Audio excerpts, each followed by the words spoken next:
Sige po, magandang gabi po sa inyong lahat. Tayo ay magsimula na sa ating gawain sa gabing ito. Magpatuloy tayo sa ating pag-aaral na naiwanan natin noong Tuesday ng gabi. So tayo po ngayon ay nasa Isaiah chapter 42 pa rin, verses 18 to 20, ang ating tatalakayin sa gabing ito. Tayo po ay magpapatuloy at ating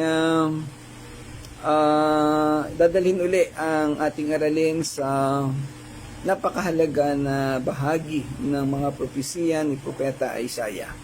Okay, so salamat po, Telma. Nandiyan na si Pastor Claude. Magandang gabi, Pastor Claude.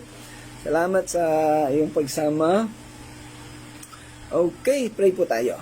Ama naming Diyos na tunay na dakila sa lahat, tunay na Diyos, tunay na may pag-ibig at pagmamahal, may pag-aaruga at pagmamalasakit sa amin. Muli po kaming nagpapasalamat Ama sa gabing ito, sa lahat ng ginagawa mo, ng ibinibigay mo sa amin, sa lahat ng pagkakataon na ito na kami makapag-aral ng iyong mga salita. Iyo po kaming samahan sa gabing ito at pagpalain. Makapagtalakayan kami, Panginoon, gabayan mo po ako, makapag-discuss po ako ng maayos at ito po ay maunawaan ng bawat isang makikinig. Bigyan mo po ng focus, ng concentration at commitment ang bawat isa sa susunod na 30 minuto na aming gagawing pagtalakay. Ikaw po ang manguna at magpaalala sa bawat isa na makakasama namin at maging hindi pa namin nakakasama na napakahalaga ng ganitong pag-aaral. At ikaw ay aming maparangalan sa gawain po ito. Salamat po, dakilang Diyos. Ito po ang panalangin namin sa pangalan ng Panginoon Jesus. Amen. Okay. Ayan. So, nandito kasama ko si Church, si Princess. At least ay naandito si Princess na malimit ang mga nakakalipas na panahon. Nakakalimutan na rin ito pumunta sa church pagka oras ng devotion. Ayan. So, tayo po ay magpapatuloy nga sa ating pag-aaral. Thursday ngayon, so malamang wala si Pastor Nanding. Sana ay meron pang ibang mga mag-join. No po? So, noong nakalipas na Martes, ating natalakay yung verses 15, 16, and 17. Bago tayo pumunta sa verse 18, bigyan natin ng kaunting pagbalik-tanaw, pagbabalik-aral ang 3 talata na tinalakay natin noon. Yung sa verse 15, ang sabi doon, ang mga bundok at burol ay aking gigibain. Malalanta ang mga damo at iba pang mga halaman at ang mga ilog at lawa ay matutuyo at magiging disyerto. Ito pong verse 15 sa Isaiah chapter 42, magandang gabi, Nanay Mercy, ay nagpapakita ng kakayahan ng kapangyarihan ng Diyos na gawin ang mga bagay na kaniyang pinlano o sumusukat din ito sa pagkakaroon ng Diyos ng katwiran. Alam natin ang konteksto ng sitwasyon na ito ay yung pagtalikod ng mga Israelita sa Diyos sa Panginoong Yahweh at sumamba sila sa Diyos-Diyosan. At dahil dito, ipinapakita ni Yahweh ang pagkakaroon niya ng hustisya, balancing hustisya o katarungan. So, makakaranas siya ng Israel ng mga pagpaparusa o paghatol. Ngayon, binabanggit niya dito na walang imposible kay Yahweh. Lahat ay kaya niyang gawin. Even yung mga bundok at burol, kaya niyang gibain. Sino sa atin na makakagiba ng bundok? Part lang ng bundok, pwede nating hukayin, taniman ng kung ano-ano, pero yung buong bundok, hindi niya kayang gibain. Napakaraming paraan at kapangyarihan ng Diyos para magawa ang mga bagay na ito. Lahat ng halaman at damo ay pwedeng malanta o pwedeng sirain o patayin ng Diyos sa isang saglit, basta't kanyang naibigan. Kahit yung mga ilog at lawa ay pwedeng matuyo at maging disyerto. At sa kabilang banda, yun namang disyerto ay pwede niyang gawing lawa o ilog. So, lahat ay kayang gawin ng Panginoong Diyos. Kaya mga kapatid, wala po tayong ibang pwedeng gawin, hindi ang umasa, manampalataya sa Panginoon. Sa verse 16, akayin ko ang mga bulag sa mga daang hindi nila nakikita. Ibig sabihin yung unknown locations, unknown places. So, pwedeng ibig sabihin, pwedeng tumutukoy ito doon sa mga tao na nasa malalayong lugar na hindi nakakilala sa Panginoong Diyos, mga hindi kasama sa orihinal na pinili ng Panginoon. So sila man ay dadalhin ng Diyos doon sa lugar kung saan makikita nila at makikilala ang Panginoon. Gagawing liwanag ang kadiliman sa harapan nila at papatagin ko ang daang baku-bako. He will straighten the path that is the curved path, no? Yung hindi madaanan ng ayos. So, ito ay tutuwirin ng Diyos. Yan, magandang gabi, Sister Jane. Salamat at kayo ay napasama uli sa ating pag-aaral. So, tumutukoy ito doon sa mga imposibleng bagay uli na pwedeng gawin ng Diyos. Yung mga tao sa malalayong lugar na hindi siya kilala, mga hintil. Actually, mga hintil ang tinutukoy dito, na hindi kasama sa orihinal na pinili niya, hindi mga Israel o hindi mga Hudyo, ay kaniyang dadalhin sa lugar na makikita siya. At ang daanan, siya ay magiging liwanag. Namumuhay ang mga tao ito sa kadiliman, pero sa pagkakataong ito, bibigyan niya ng liwanag. At kaya na binabanggit doon sa unang Juan ay mamumuhay sa liwanag ang mga taong ito. At syempre, yung kanilang daang baku-bako, tumutukoy ito sa kanilang uri ng pamumuhay, ay kayang gawing diretso or patag ng Diyos. At gagawin niya ito alang-alang. Ang lahat ng ito ay aking gagawin alang-alang sa kanila sa pagmamahal ng Diyos. Kaya yung John 3:16, ang sabi doon, gayon na lamang ang pag-ibig ng Diyos sa sanlibutan.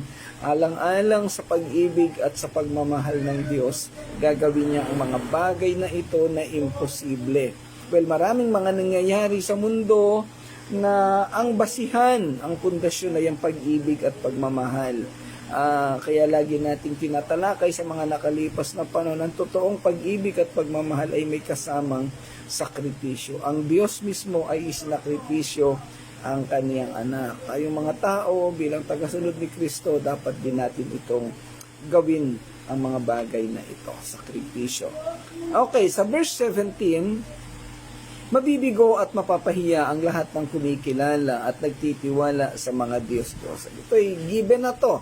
Sabi nga, basic na ito kasi nagtiwala sila sa Diyos-Diyosan, hindi nila sinamba ang totoong Diyos, kaya sila'y mapapahiya at mabibigo.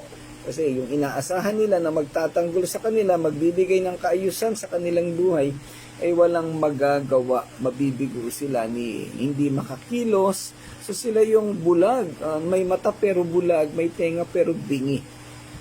Linalagyan ng paa pero hindi makalakad, binubuhat ng taong sumasamba sa kanila. Saan ka nakakita na yung Diyos mo, bubuhatin mo, hindi natin makayang ipaliwanag kung gaanong kasama, kagulo, no? Kahit sinong matalino ay hindi pwedeng makapagpaliwanag na ang Diyos mo ay bubuhatin mo at isasagipin mo sa baha. So, ayan po. So, ayan po. Alam na natin ang sitwasyon na yan sa Diyos. Ngayon, ang panawagan sa verses 15, 16, and 17, tayo manatili sa Diyos. Kumapit tayo sa Panginoon. So, po, napakaraming sitwasyon na nangyayari. Bago tayo magsimula sa devotion, kachat ko yung dalawang kaibigan kong misyonero sa San Juan, Batangas, na taga-Taguig. Naku, ang ipinasa nila sa akin, mataas yung blood sugar, mataas ang kolesterol, at sila ay walang supporter. Sabi ko, pare-pareho po tayo. Biyaya lang talaga ng Panginoon ang ating ikinabubuhay dito sa mundo. Pero, hindi ibig sabihin na naghihinto tayo sa paglilingkod sa Kaniya. Ayan po. Okay, so punta tayo sa ating topic sa gabing ito, yung verses 18, 19, and 20. Ang sabi ng Panginoon sa verse 18, sinabi ni Yahweh, kayong mga bingi ngayon ay makinig. Paano kaya mangyayari yun? Ano? At kayong mga bulag naman ay magmasid. Ayan. Sa verse 19, mayroon bang mas bulag pa kaysa sa aking lingkod? O mas bingi pa sa aking isinugo? Verse 20, Israel, ayan, napakaganda ng verse na to. Napakarami mo nang nakita, ngunit walang halaga sa iyo. Mayroon kang tainga, ngunit ano ang iyong napakinggan? Wow! Ang dami kong naiisip sa mga bagay na ito. Lahat tungkol sa Bible at lahat ay sa personal, sa practical nating buhay. Okay, tinatampok ng mga talatang ito ang espiritual na pagkabulag at pagkabingi ng bayan ng Diyos, ang Israel. Partikular na tumutukoy sa bayan na kanyang pinili, bayan na kanyang minahal, ililigtas sa lahat ng kapahamakan, isinakripisyo, pinagsakripisyohan ng Diyos sa lahat ng bagay, pero hindi siya kinilala. Sa panahon ngayon, napakaraming mga Hudyo at mga Israelita na nananatiling hindi kumilala sa Panginoong Hesus. Subalit sa panahon ngayon, ito'y tumutukoy sa lahat ng tao at sa ating mga mananampalataya na sa kabila ng katotohanan na sila'y lantad na sa mga salita ng Diyos o sa mga pag-aaral ay hindi pa rin namumuhay ng ayon sa pamamaraan ng Diyos. Kapatid na nakikinig, iilan lang tayo ngayon dito, wala pa yung iba. Lahat tayo nag-aaral ng salita ng Panginoon. Naunawaan natin, minsan ipinapagpasalamat natin na tuloy-tuloy ang ating pag-aaral ng salita ng Diyos, natututunan ang malaking tanong sa bagay na ito. Ipinapamuhay ba natin ang salitang ito?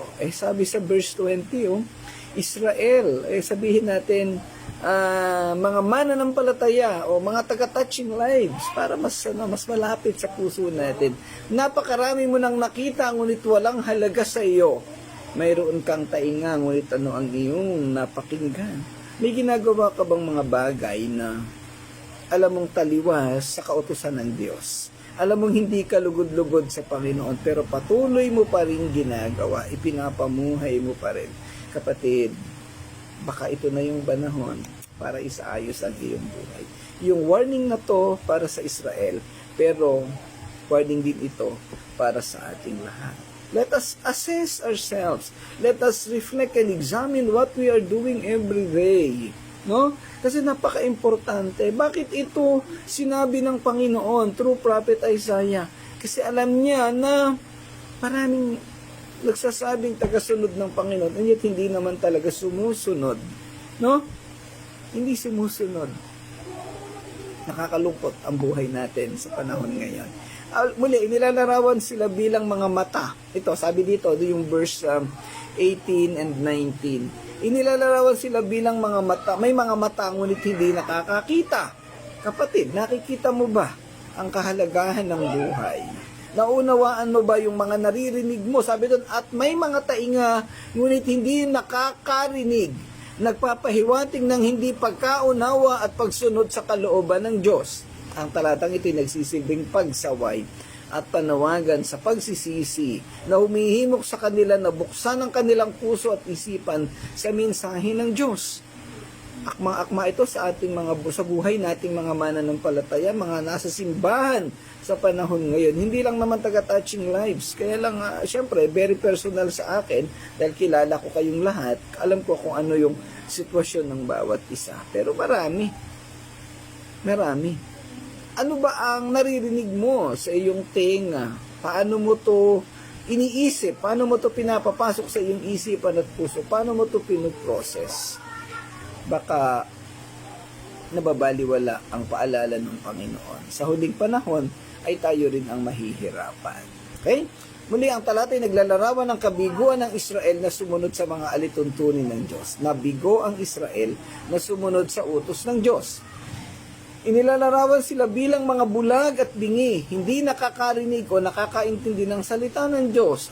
Kung tutuusin, mas pabor nga sa panahon natin. Kasi nung panahon ng Israel, na sa lumang tipan, panahon ni Isaiah, ang nababasa nila, book of law lang, yung mga batas ni Moises. Sinasabi yun, pinag-aaralan. Sa panahon natin ngayon, lahat ng resources ay nasa atin na. May Bible, may libro, may preaching lahat, may devotion, may Bible study, may internet, may artificial intelligence na pwedeng magturo sa atin ng napakaraming bagay. And yet, hindi pa rin natin nauunawaan, hindi pa rin natin nasusunod ang mga bagay na ito. Nakakalungkot, di ba? Minsan nakakainis, minsan, pero yun nga, ganun talaga yata bahala na ang Panginoon. Mga kapatid, ito po'y panawagan sa ating lahat para tayo ay mag-examine sa ating mga buhay. Evaluate natin ano yung ginagawa natin. Ang espiritual na pagkabulag at pagkabingi ay naglalarawan ng kawalan ng kakayahan ng mga Israelita na maunawaan ang katotohanan hinggil sa Diyos at sundin ang kaniyang mga utos. Ito'y hindi isang pisikal na limitasyon. Hindi ito pisikal na pagkabulag. Hindi ito pisikal na may takip ang mata at may takip ang tenga. Siguro tutuloy lang ang takip diyan, ang takip natin. Pero ito ay nagpapakita ng espiritual na sitwasyon. Pagka nabasa ang salita ng Diyos, narinig, na itinuro, pero hindi naman pinakinggan. O pwedeng narinig, pero hindi sinunod, hindi ginawa, hindi linagyan o binigyan ng aksyon. Bali, wala rin. Sabi po kasi sa amin, makinig lang. Di pinakinggan nga lang, hindi ay, nakakatuwa. Okay, ito ay pagsaway at ito ay panawagan sa pagsisisi. Nagpapahayag ang Diyos sa kanyang mga tao at nagtatampok. Magandang gabi, Mami Diaz Irene, salamat at nandyan ka na.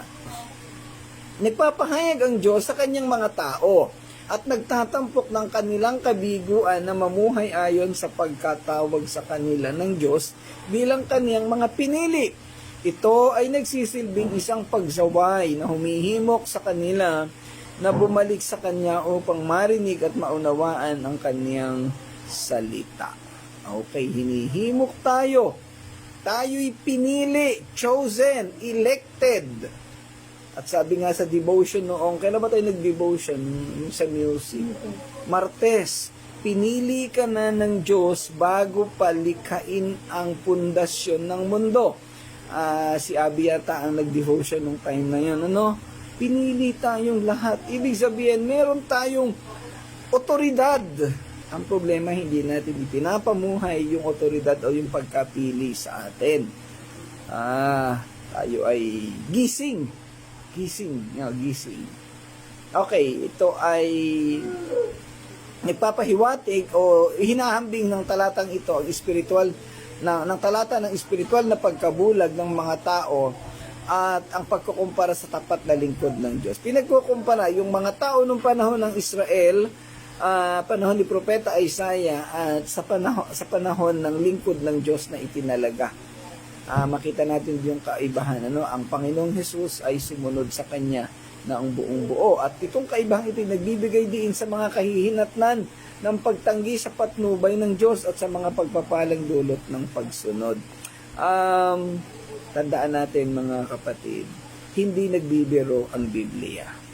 Marami na tayong napag-aralan, hindi tayo niloloko nito at kung ano ang sinasabi dito ay siguradong mangyayari at ipapatupad ng Diyos.